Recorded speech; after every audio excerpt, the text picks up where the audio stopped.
Howdy, everybody. Welcome to another episode of Open Door Philosophy, a podcast that seeks to unpack a big philosophical thoughts in an understandable way, all towards the purpose of living a good life. Ever the gentleman, because it's rodeo season in Houston, Texas.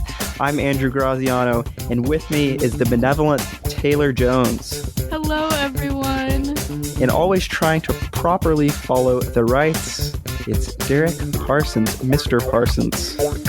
You can't see me, but I'm bowing. Hello, everyone. And welcome to a very special episode 52 on the Philosophy of Confucianism, our second part in a four-part series on Eastern philosophy. In our last episode, we covered Taoism, and we will be covering Confucianism now, which I guess is a little mini arc, as Taylor was telling us, I guess before we started, on kind of a Chinese philosophy segment in our bigger arc of Eastern philosophy too, which is pretty cool. Before we get rolling, how goes the trajectory of your life, guys? Well, I am in one of the busiest weeks of the semester because it is our midterm week, but I only have one exam tomorrow and then I'm on break. So light at the end of the tunnel for me right now. That's great. Silver lining, keep going.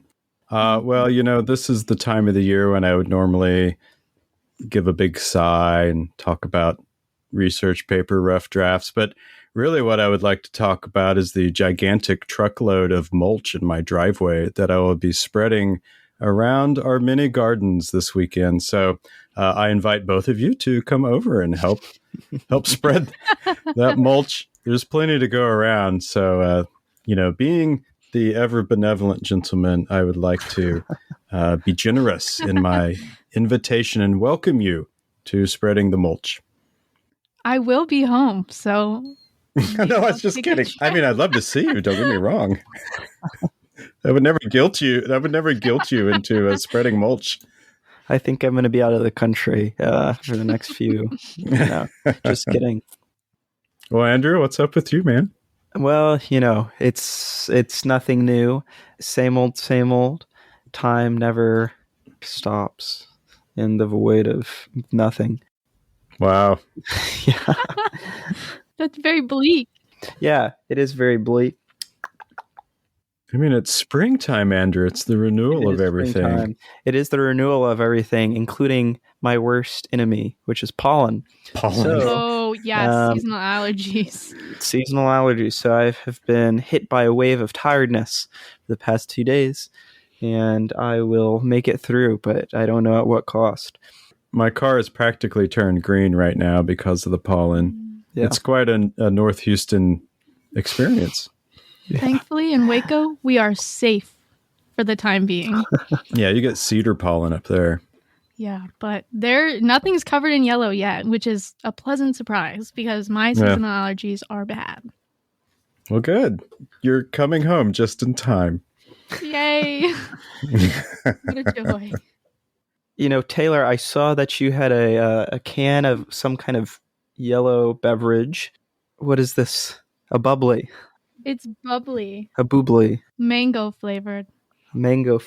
I've said this because I have a can of my favorite Canada Dry, so I think, oh my gosh, Mr. Parsons. So classic Canada Dry.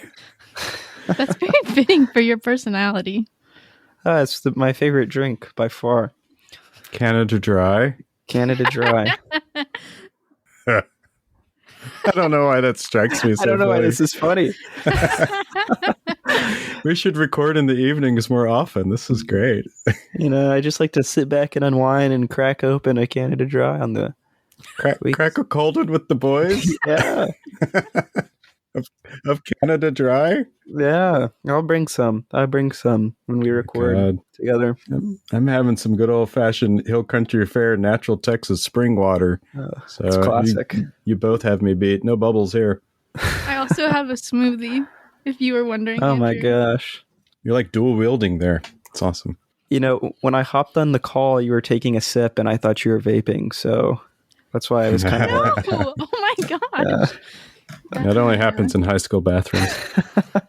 Not me. My gosh, we need to follow the rights and get on with this episode. Well, let's move on. Let's move on.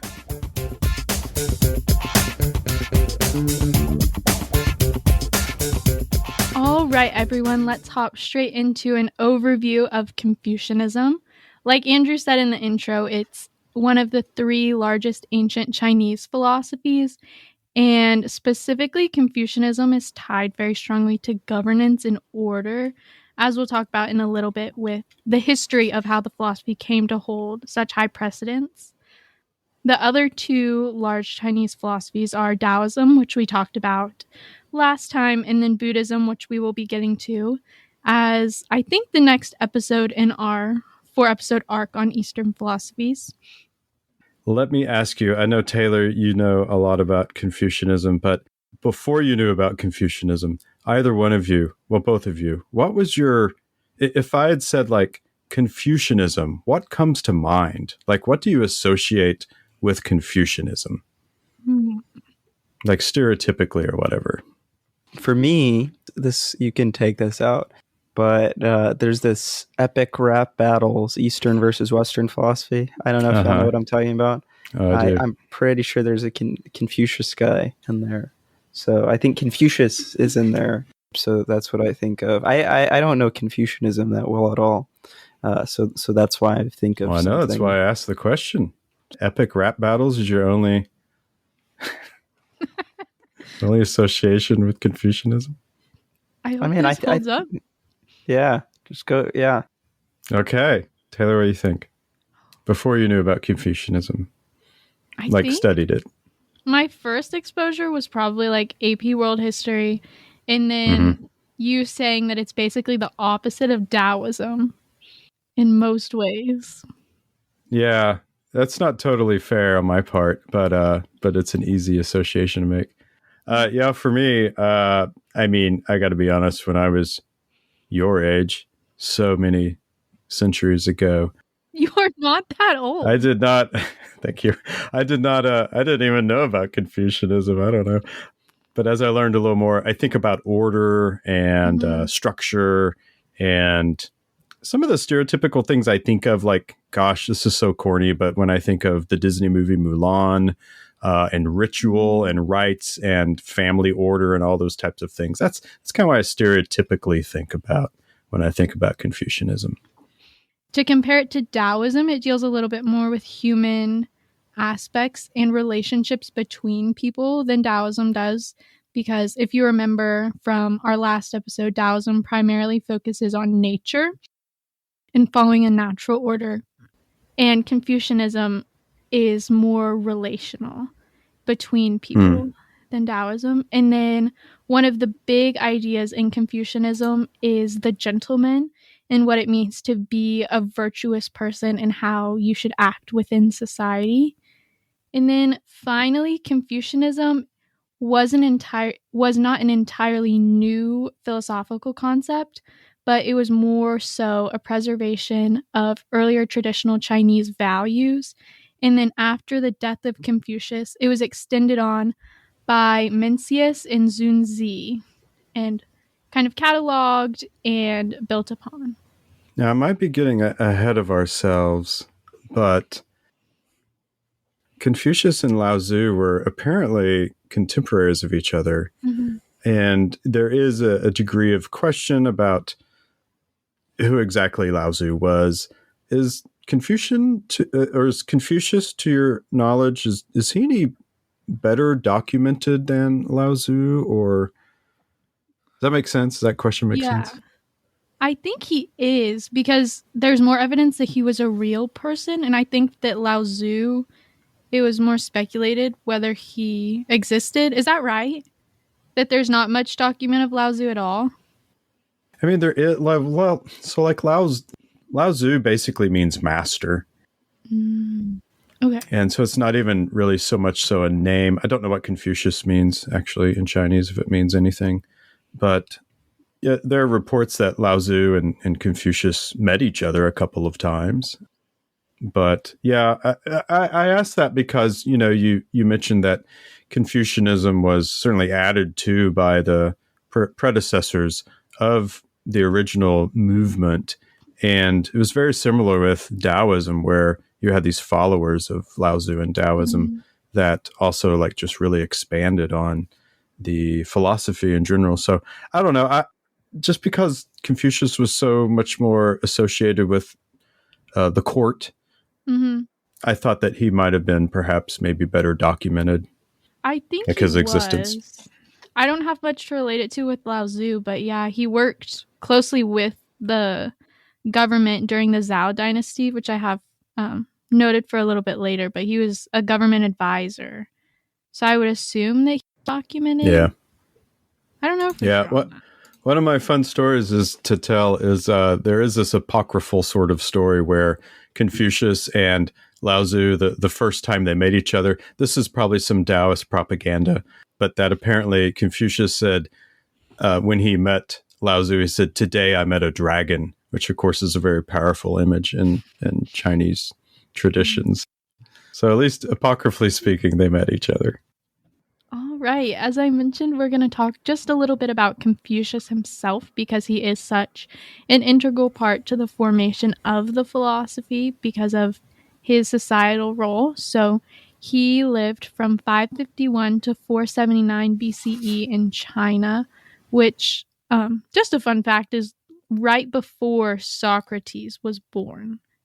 And that was the Zhou dynasty, which was the spring and autumn period.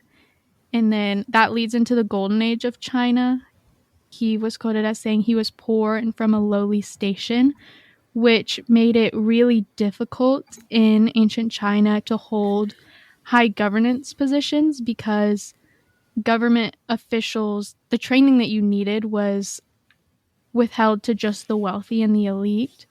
And that was a big foundation for why he acted and felt as he did in the foundation of Confucianism and its impact, because it later went on to lay a foundation for a merit-based civil service exam to make governance positions less exclusive.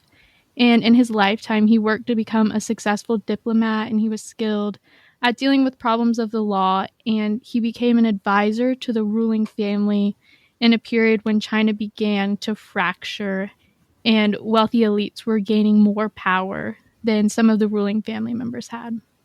Yeah, to really understand Confucianism, you really have to get into sort of this notion of understanding the Chinese bureaucracy as it existed back then.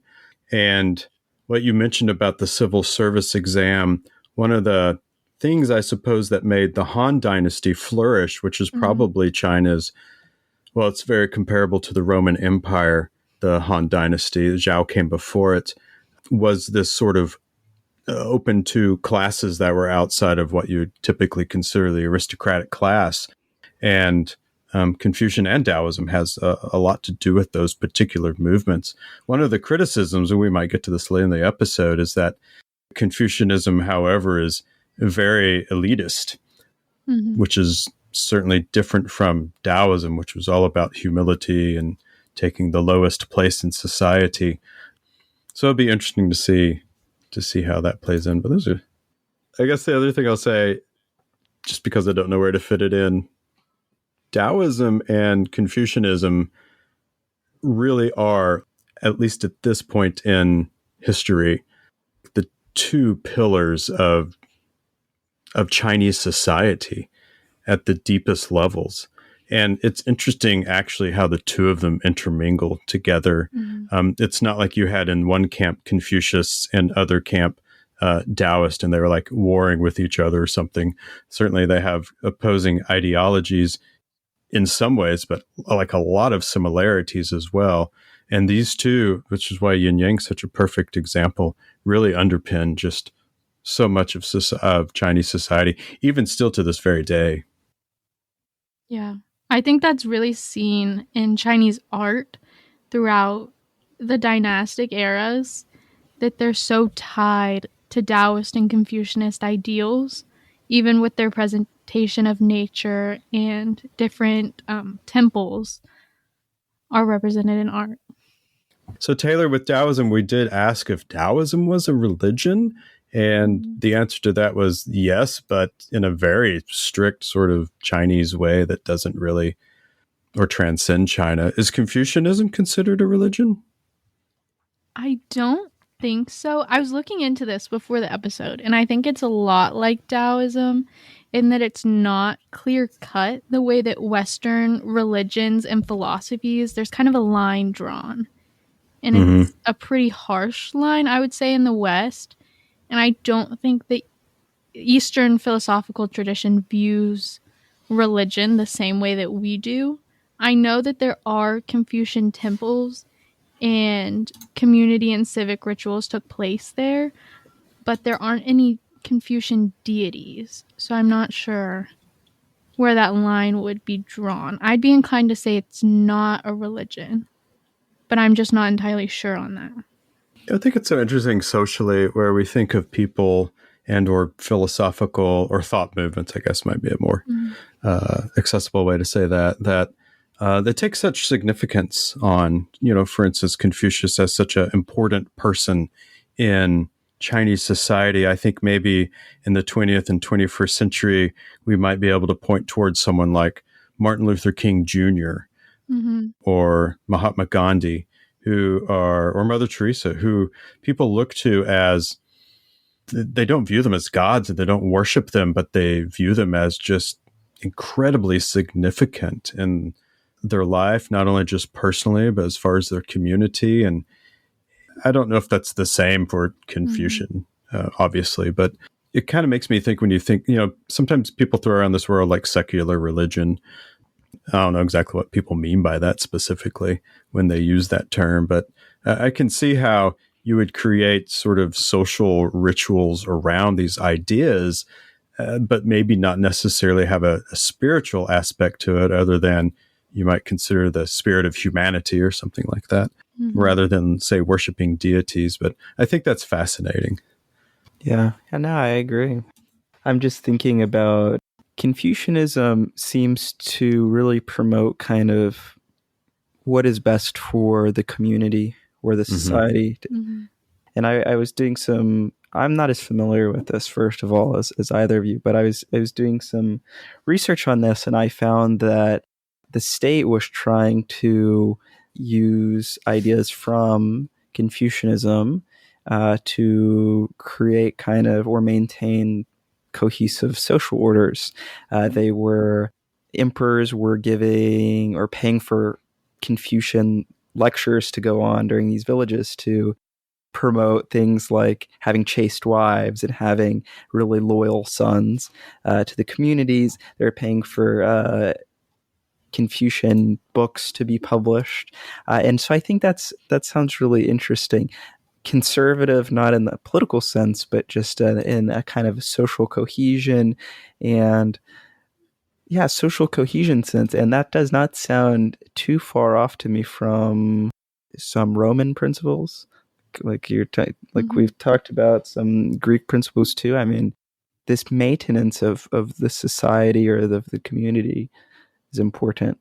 Yeah, when you say social cohesion, and we're getting ready to get into this, so when I think about Confucianism, I think about what is proper, or what is respectful, or what is ritual. I mean, ritual has a really heavy sort of connotation in the West, but it's just simply what should be followed. And for there to be social harmony, and Andrew, you'll love this because I know you love roles. Everyone should have a role. There's a relationship between every single human being, depending on their station in life, what they are, as far as their roles in society. And there's a protocol to be followed. So I think of this in terms of probably something we've all experienced, and that's like, say, going to a doctor's office. And when you go into a doctor's office, there's a number of chairs available for you to wait for your name to be called. And let's say, just for this example, there's 3 chairs, right? And so here you are, you're there, you're sitting in one chair, and then another person comes in and they sit in another chair, but they have a backpack and they throw their backpack in the third chair. And then the third person comes into the room. What should that person who just threw their backpack in the chair do?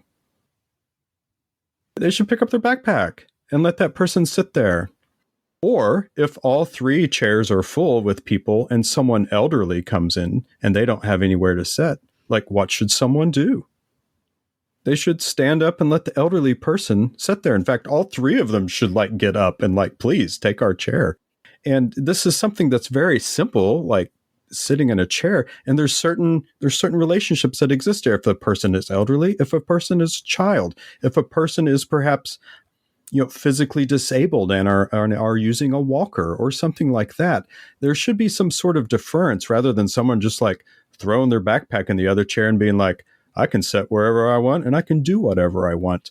This isn't like I can do whatever I want sort of situation with Confucianism. It's there's an importance between who you are and what role you have in society and how you exist in relation to that particular person. And I think all of what we're getting ready to talk about will sort of bear out.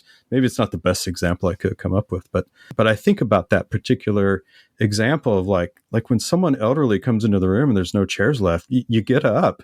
Mm-hmm. And I don't think anyone really questions that, but there's like people that might not think about doing that. And that's the beauty of Confucianism, is that it establishes protocol for these types of situations. This sounds a lot like some of these core beliefs and tenets, Taylor. From my research, this sounds a lot like the idea of these social rituals is related to this concept of Ren. Mm-hmm. Is that pronounced somewhat correctly, Ren? Yeah. Can you tell us a little bit more about that, Taylor? In general, it's the idea of human virtue and piety. And in Confucian belief, you need to nurture virtue and be practiced in it. That's tied to education and more of a education in character and being well-rounded as a human and not just an intellectual. There's this great, I think a great quote from is it the Analects? The Analects. Mm-hmm. Yeah, I guess we should say that. The primary Confucian text is called the Analects. The Analects. We'll have that link in the episode description. There's this Analects 2:4, I guess, is the notation from Confucius. He writes, at 15, I set my heart on learning. At 30, I was firmly established. At 40, I had no more doubts. At 50, I knew the will of heaven. At 60, I was ready to listen to it. At 70, I could follow my heart's desire without transgressing what was right. And so seeing this kind of balance, I guess, there, the nurturing, the conformity of the roles, about learning. First, he wanted to learn, and then the second, the cultivation of kind of his inner self. Now, we mentioned this previous episode with Dao De Jing.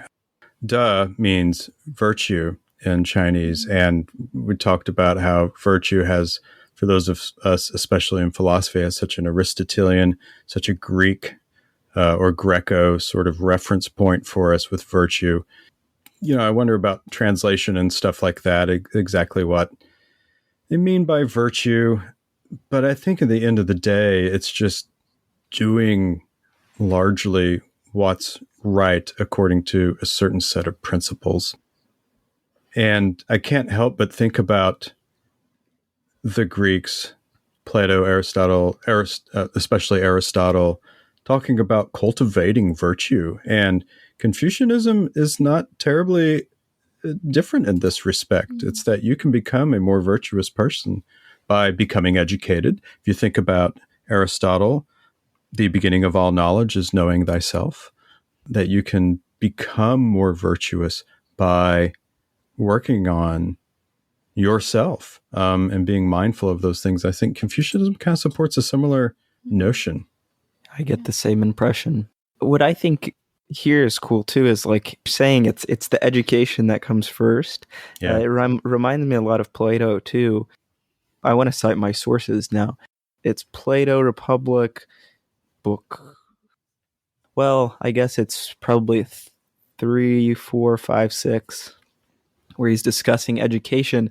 I mean, the education comes first, right? Mm-hmm. It's not the enlightenment that comes and then you can learn. It's that, well, I guess in a full sense, but you have to get educated first. You have to want to learn. And so I think that definitely that process is shared by the Greeks. Hey, Andrew, back to your 4.2 quote. At 40, I came free from doubts. At 50, I understood the decree of heaven. Guys, I'm getting ready to really understand the decree of heaven in less than a month.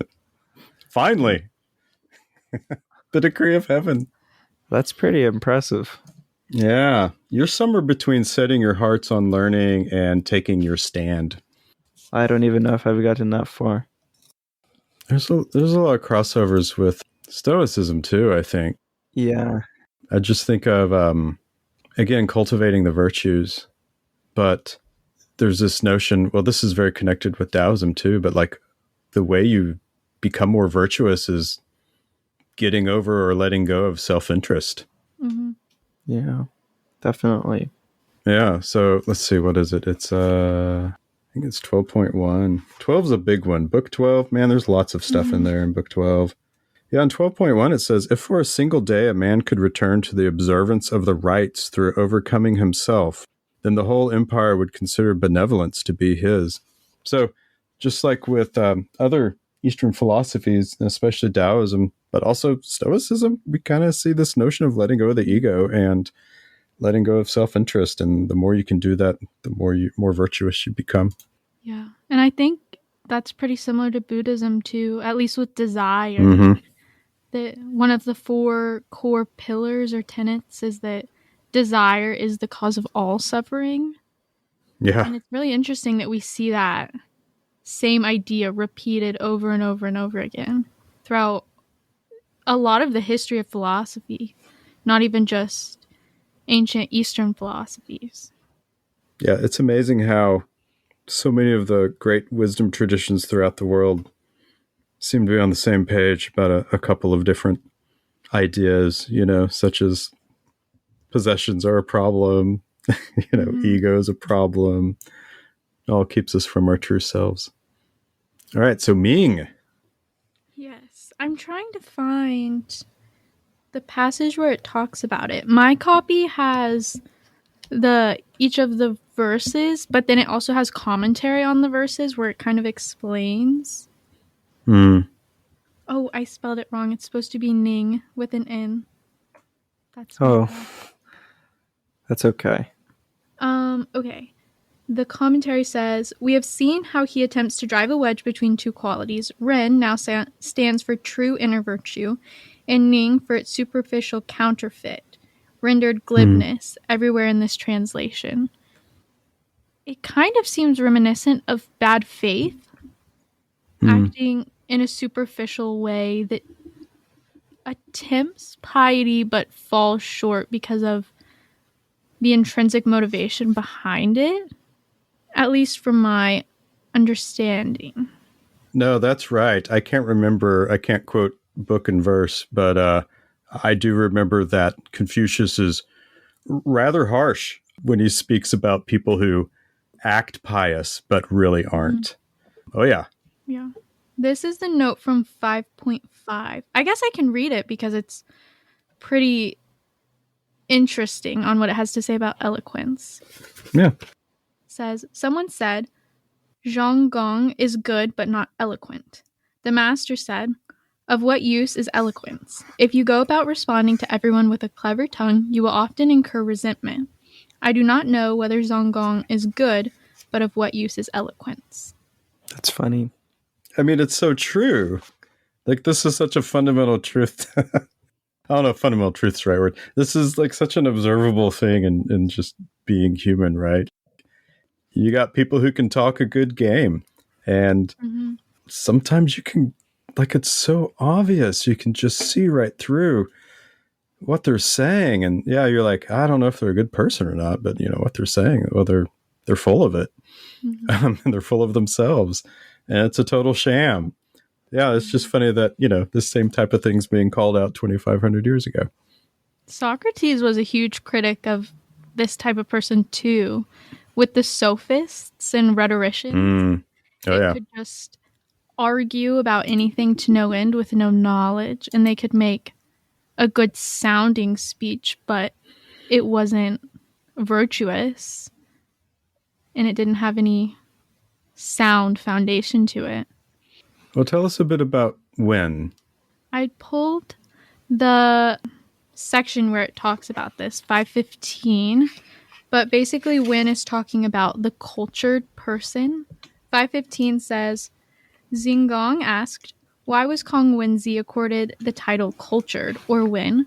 The master replied, he was diligent and loved learning, and was not ashamed to ask advice from his inferiors. This is why he was accorded the title cultured.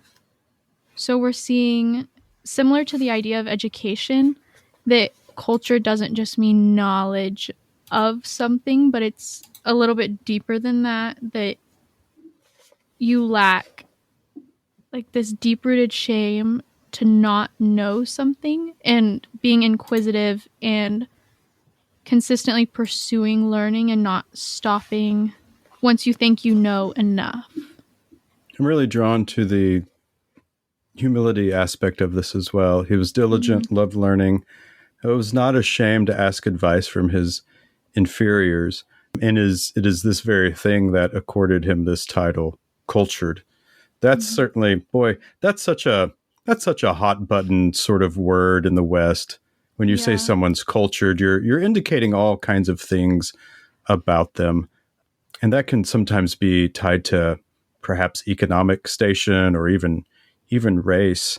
What we mean by, oh, that person sounds so cultured. That's interesting. I wonder if that's in my translation, which we do have different translations, Taylor, I can tell by just the quotes we've used together. It says cultured in my text as well.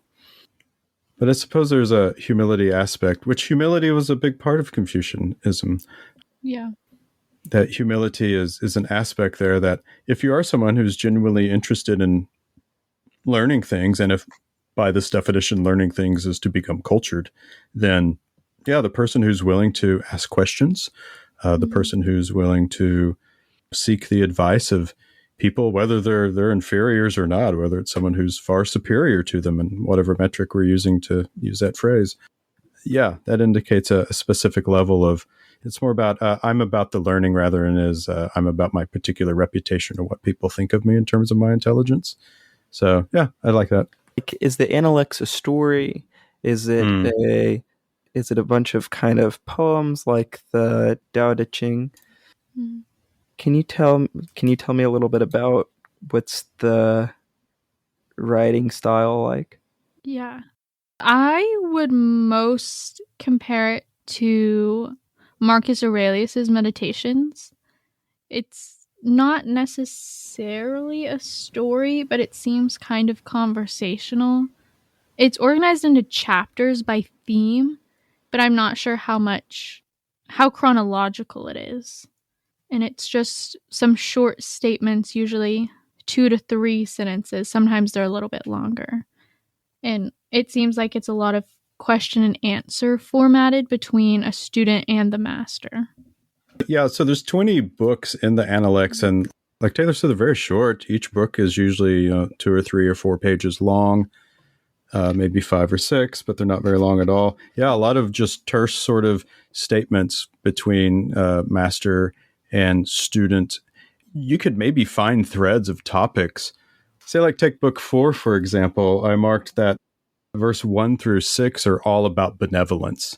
But then you get to verse 7, it's like, well, we've changed topics. So we get a couple of random topics. And then, then you get to verses 18 through 21. Well, those are all about family.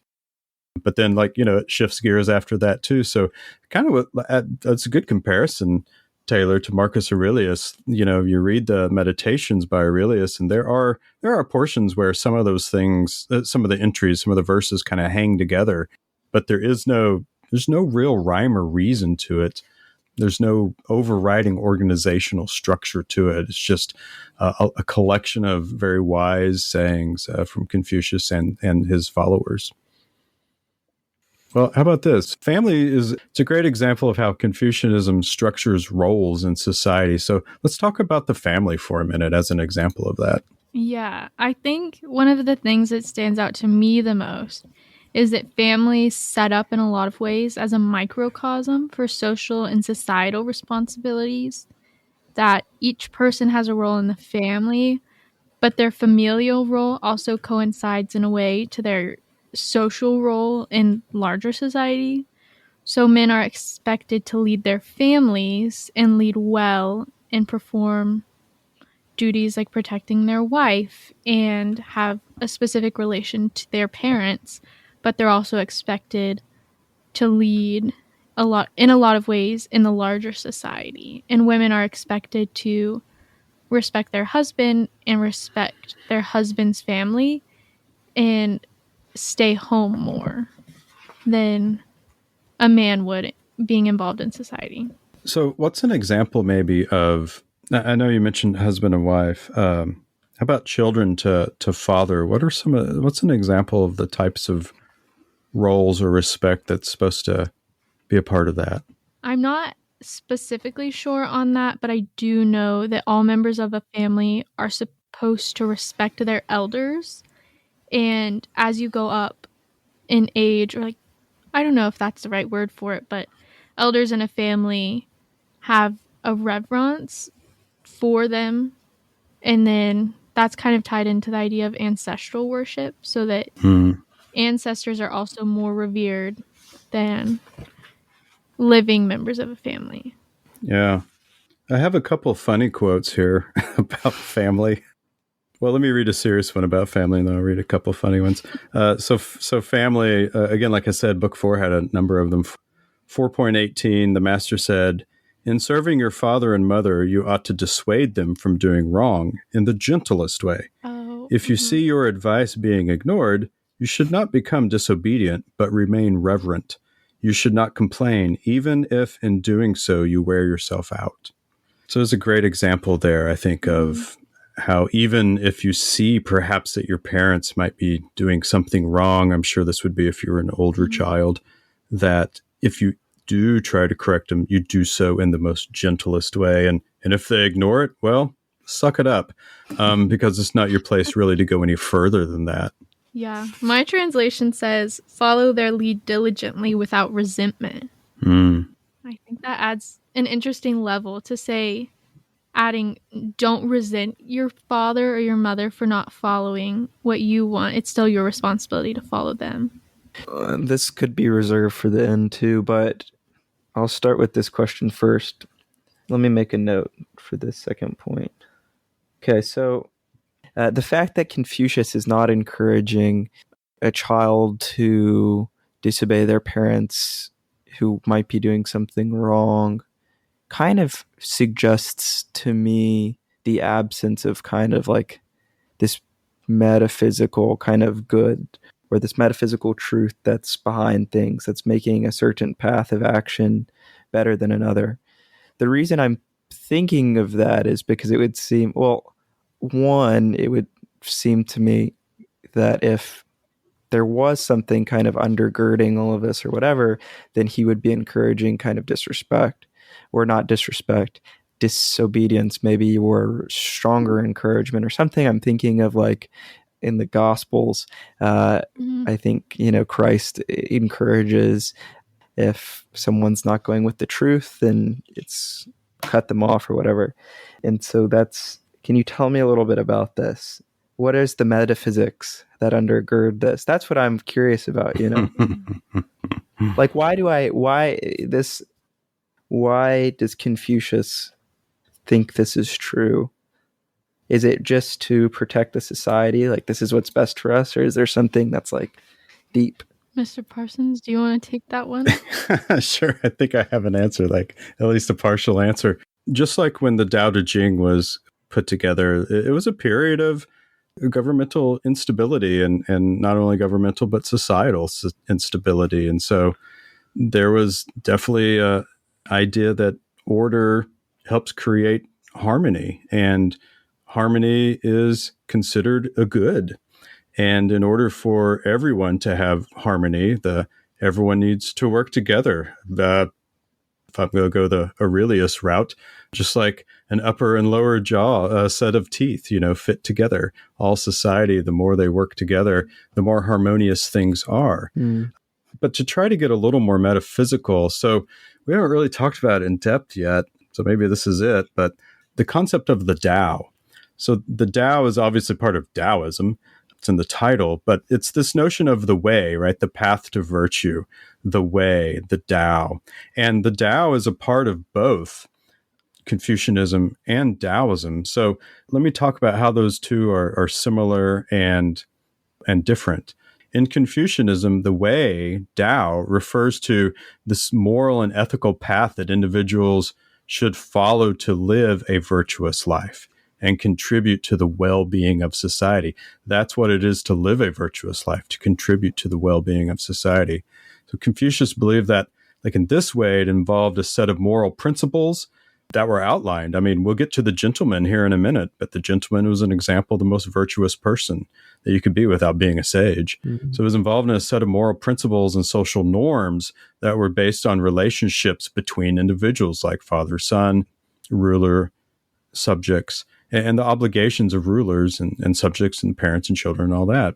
In Taoism, the way, Tao, again, is more broadly understood as like the natural order or the flow of the universe, which is very different in a way than, like, say, the rules that we impose for our harmonious society, although they kind of get at the same sort of thing. So Taoists believe that everything in the world is interconnected and constantly changing, and that the key to living a fulfilling life is to align oneself with those natural rhythms and patterns of the universe.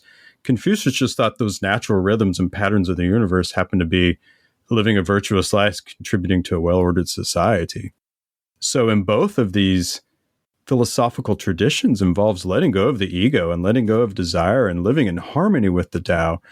They both just sort of approach it in a different way. So the concept of Tao, or the way, has different meanings, but it's still central to an important idea of both Confucianism and Taoism. So, I guess the only thing a man can do that is worthwhile is to become as good a man as possible, which is very Aristotelian in a way.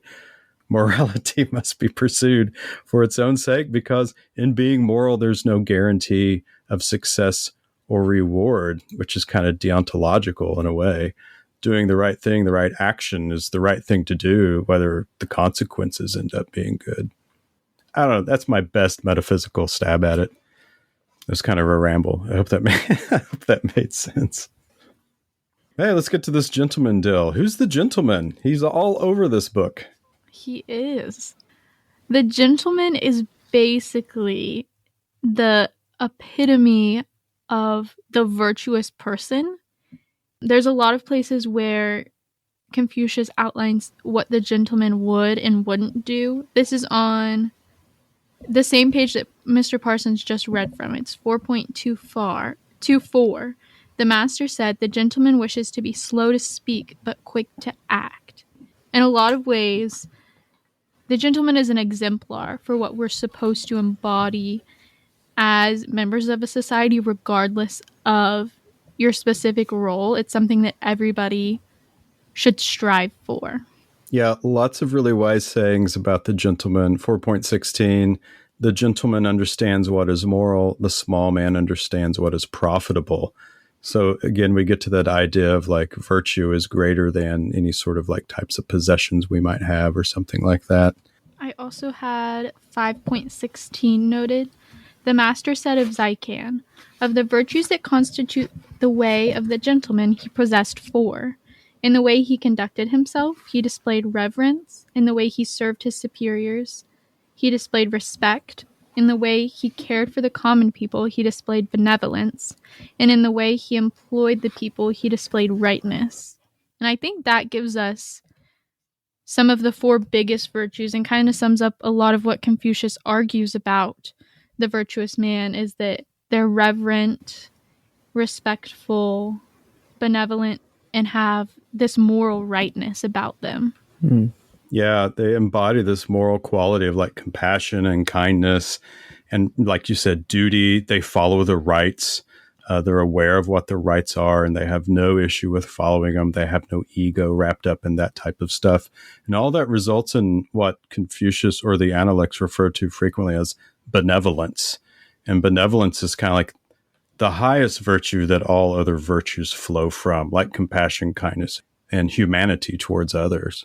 In the note for this verse, it has a quote from Zykan saying that there's no greater misfortune than to lack civil or cultural virtue, but to have military success, which I think is really interesting in a period where, with the fragmentation of Chinese states, military success would have been really important. But like in the Tao Te Ching, you see that being virtuous and an upright person is more important than military success if that comes at the price of morality and virtue. Yeah, I was doing some research for this episode. I was listening to a podcast about Confucianism, and it talked about one of the contradictions, maybe, at least in our modern times, is that this notion of sort of macho-ness that comes along with Confucianism of being a strong person, especially being a strong man. And I do kind of want to get to that in a second. Confucianism, while a big part of Chinese culture, is also one that's sort of wrapped up in gender roles. But before we get to that, it's sort of wrapped in this macho-ness of being powerful, taking control of situations. How well that necessarily translates to today, obviously, we're not going to talk about warfare. That warfare is a way to preserve the dignity of your family, although in certain cases, of course, I guess it is. But we're in a very different time period than the period of warring states. So, one of those questions, sort of a hermeneutic sort of situation, is like, how does that translate to today? I have no answer, and that's not really a question. I just think it's something to think about when you think of these ancient texts. And in this case, with Confucianism, this sort of macho aspect that comes along with it, if macho is even the right word, probably not. Let me give a few more quotes about benevolence and gentleman. Remember, the gentleman exemplifies benevolence. So this is all from the beginning of Book 4. The master said, "Of neighborhoods, benevolence is the most beautiful. How can the man be considered wise who, when he has the choice, does not settle in benevolence?" And then verse 2, the master said, "The benevolent man is attracted to benevolence because he feels at home in it." And then a short one, 4:4, the master said, "If a man sets his heart on benevolence, he will be free from evil." So similar to, like, I guess with the Tao Te Ching, where the sage is this figure that everyone sort of looks towards as exemplifying the greatest virtues of Taoism. Although a sage is mentioned in Confucianism, it's typically the gentleman who embodies benevolence, which is really the exemplar to look to. It's obviously geared towards the male being the figurehead of really any relationship, whether that's family, whether that's government, other things in society. Let's talk about it. Yeah, one of the things that struck me on this Confucianism podcast I was listening to is the guy began with a quote about the gentleman, but he changed it to the gentle person. Mm-hmm. And I have no issues with that, but obviously the intent there was to make it more encompassing for both groups, but both sexes, because philosophy is not for one particular sex. It's for everyone, whatever their gender is. Mark that as like the worst introduction to talking about gender on our show in 52 episodes. Yeah. I can't remember if we read it in the Analects, because when we did this unit in my class, we read the Analects and Ban Zhao's Rules for Women, or Lessons for Women, at the same time, or like one after another. And I know that from that same period, she talks a lot about, of course, where a woman should be in society.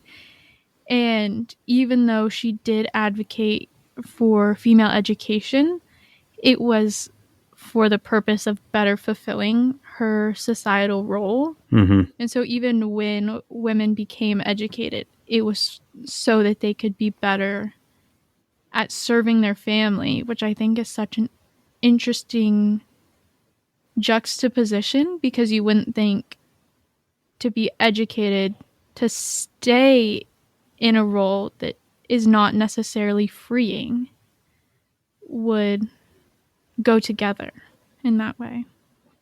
I think maybe the larger question here is what should one give up in order to maintain societal harmony?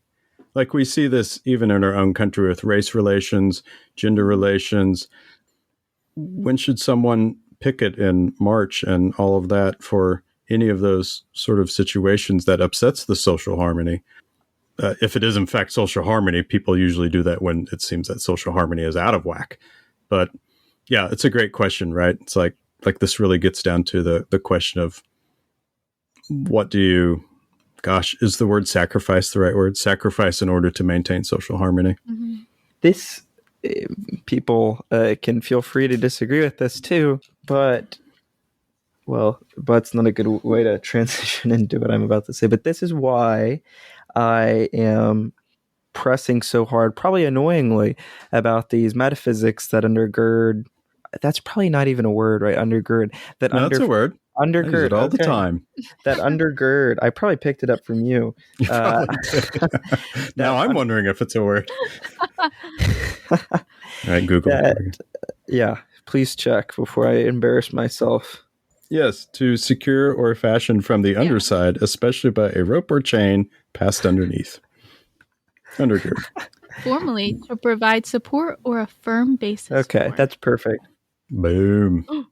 This is why I've been so annoying in the past few episodes about the metaphysics behind all of these ideas. What undergirds these philosophies and these kind of statements that we're hearing about all these principles? Because I think if we're not discussing like these metaphysics, like are Confucianists? This was my big thing about this, right? Like, are Confucianists thinking that there's some truth to the idea that women need to have this certain social role? Like, do they think this is a universal truth? Do they think that's inherent in women? If that's the case, then, that's something that we can debate about now, and that can influence like our acceptance of these beliefs now. But if it's like kind of an if we're looking back in Confucianism as like in our society now, this is what we think in the 4th century or 5th century BCE, this is what we think will give our society the strongest foundational roles and keep us from dying. Then it's like, okay, well, we can look back anthropologically and view this like as a culture belief kind of thing, but it's not really a philosophy. Maybe we can take principles from, but we can't really say much about today. So this is why I've been so annoying about it. And I think it's like when we're talking about this question of like gender and how oppressive this idea seems, it's like, this is kind of an important distinction that we need to make about it. I don't know the answer. Yeah, I mean, it certainly seems oppressive in our sort of liberalized Western conception, modern liberalized Western conception of gender roles. Oh, yeah. This week, we've got some listener mail. This time, a question about a quote from the Taylor and Mr. Parsons versus ChatGPT game we played last episode. Christos writes in, I love open door philosophy. I've been a big fan of the podcast since the beginning. I love the game Andrew made up, Nietzsche, Socrates, or ChatGPT. Christos says that he's not aware that altruism is altruism is becoming someone else. Egoism is becoming yourself. Maybe just a poor translation of something Nietzsche did right. He gave also in the email a kind of linguistic account of the word altruism, saying that it came from a French word in the 1800s. And then Christos continues, you have also shown deep understanding and charity towards Nietzsche. So overall, you have been fair despite your Christianity, JK.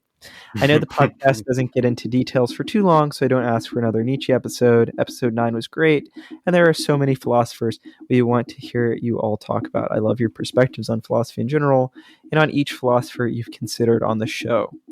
Thank you very much for your email, Christos. Oh, geez. Thanks, Christos. Thank you for writing in. It sounds like you're a big Nietzsche guy. So, and you also sent us a great book recommendation. So thank you so much for that. Really, it's quite a blessing because I've been on a little bit of an intro to Nietzsche saga lately. So thank you. Yeah, you're all about the Nietzsche all of a sudden. Yeah, I guess I should address my bad translation idea, right? Yeah, sure. Okay, so I believe that I got this quote. I could be wrong. I could have also misquoted it. I went back to try to find it, and I didn't have it marked or anything. But I got it from this introduction series on a lot of philosophy called Very Short Introductions. They have a book on Nietzsche that I've been reading, and I think I got it from there. Let me try to find the author. Michael Tanner. Yeah, I'm pretty sure I got it from something in Michael Tanner, but I very well could have miswritten it. I will say I think it was from either Beyond Good and Evil, where Nietzsche is talking about these English psychologists or something, and he's talking about how they've kind of screwed things up or something. Or it's from Twilight of the Idols or something. I can't really remember. It also could be, I was around the same time I was also reading Martha Nussbaum's very, very unpopular for Nietzsche, but someone who I really, really love, article called Pity and Mercy, Nietzsche's Stoicism, where she heavily, heavily rails against Nietzsche for, she uses the word altruism. So she's not a Nietzsche scholar by any means. So I definitely could see either me or one of these translations screwing it up. But thank you for bringing that up, Christos. Yep, we love a good sharp eye, or I guess sharp ear. Sharp ear. Yeah, that's a great reminder, guys. If anyone has anything you want to write in about episodes, corrections, or thoughts about the episode, or just your own philosophical wanderings, we'd love to engage with you and mention you on the show. So thanks so much.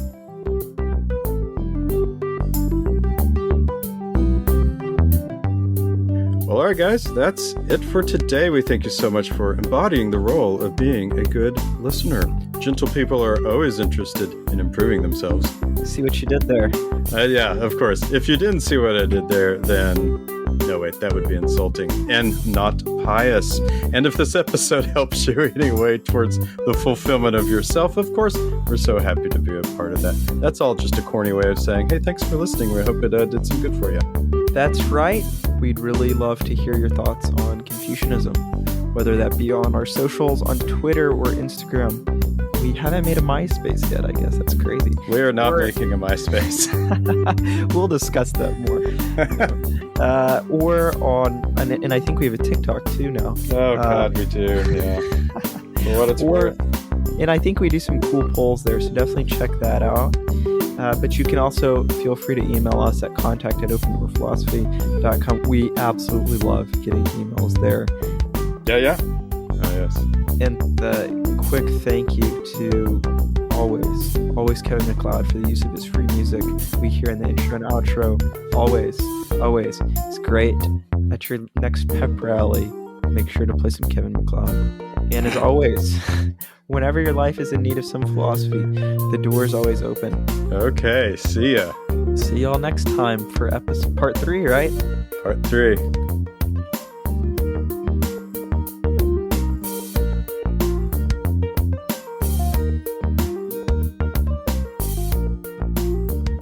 Here, how about I ask you this next question? Okay. To spring it off. Okay, spring it off. What a great phrase. It's like a bad Taylor Swift lyric. All right.